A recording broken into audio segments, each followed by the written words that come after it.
Dear students, வாங்க இந்த சம்ம சால்வ் பண்ணுவோம். ஃபர்ஸ்ட் இதோட ஐடென்டிட்டியை கண்டுபிடிக்கணும். ஐடென்டிட்டினா ஃபார்முலா தான், சரியா? ஃபர்ஸ்ட் இது என்ன ஃபார்மேட்ல இருக்குன்னு கண்டுபிடிங்க. என்ன ஃபார்மேட் நமக்கு தெரியும்? a minus b the whole square. இப்போ இதை எப்படி நம்ம எக்ஸ்பேண்ட் பண்ணி எழுதுவோம்? a square minus 2ab plus b square. பாருங்க, இந்த 3x minus 5y the whole square. இதே மாதிரி தானே இது இருக்கு. அப்ப நம்ம என்ன செய்யணும்னா, இதுல இந்த 3x நம்ம எதா எடுத்துக்கணும்? a. 5y வந்து b ஆ எடுத்துக்கணும். அதாவது 3x தான் என்னது? a. 5y தான் என்னது? b. அப்ப இதை எடுத்துட்டு போய் இந்த 3x வந்து a இருக்க இடத்துலயும் 5y வந்து b இருக்க இடத்துலயும் நம்ம என்ன செய்ய போறோம்? அப்ளை பண்ண போறோம். இப்ப a ஸ்கொயர்னா என்ன போடுவீங்க? 3x the whole square minus ஃபார்முலால உள்ள 2 அப்படியே போட்டுக்கோங்க. இன்டு a என்னது? 3x இன்டு b என்னது? 5y பிளஸ் b ஸ்கொயர்னா என்னது? 5y the whole square.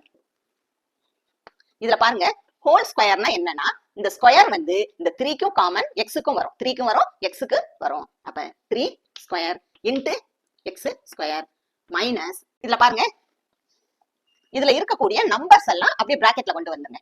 2 into 3 into 5. இந்த எக்ஸையும் ஒய்யையும் அப்படி சேர்த்து எழுதுங்க. எக்ஸ் இன்டு ஒய் பிளஸ், இப்ப 5y the whole ஸ்கொயர்னா என்னது? இந்த ஸ்கொயர் வந்து 5க்கும் வரும் இன்டு ஒய்க்கும் வரும், ஒய் ஸ்கொயர்.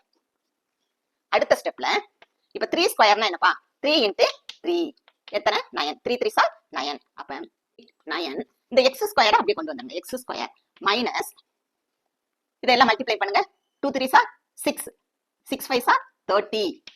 இந்த 30யோட இந்த xy மல்டிப்ளை பண்ணிருங்க. 30 இன்டு xy 30 xy பிளஸ் 5 ஸ்கொயர்னா என்னது? 5 இன்டு 5, 5 5 சார் 25. அப்ப 25 இந்த y ஸ்கொயர் அப்படியே வந்துரும். இதுதான் ஆன்சர். இது பாருங்க, இப்ப இந்த இதுக்கு நம்ம கொண்டு வந்துட்டோம். a square minus 2ab plus b square. Thanks for வாட்சிங் ஸ்டூடெண்ட்ஸ்.